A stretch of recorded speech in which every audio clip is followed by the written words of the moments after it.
আজ হঠাৎ বাবা নিয়ে আসলো মাটন। আর প্রায় 2টো বেজে গেছে আমাদের রান্না বসাতে বসাতে, কারণ এই জায়গাটাতে দেখো আল্লাহ রেখেছিলাম, এখানে পুরো ইঁদুরে মাটি তুলেছিল, তার জন্য ওই জায়গাটা ঠিক করছিলাম 3জনা মিলে, ওই জন্য অনেকটা লেট হয়ে গেল। আর আমার খুব জোর খিদে পেয়েছিল, তাই ফ্রিজে দেখছিলাম কিছু আছে কি না, দেখলাম 2টো লাড্ডু আছে আর আমি খেয়ে নিলাম। তারপরেই দেখো গরম গরম মাংসের ঝোল রেডি, মাটনের ঝোল।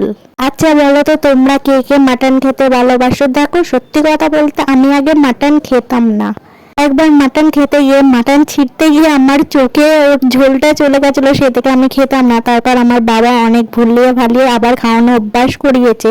ভাগ্যিস আমি খাওয়া শিখেছি, নইলে এই জিনিসটা স্বাদ হয়তো কোনোদিনও বুঝতাম না। তো আজকের মতো যাই, আর তোমরা আমার চ্যানেলটাকে সাবস্ক্রাইব করো আর কমেন্ট করে বলো কেমন হয়েছে। তো বাই।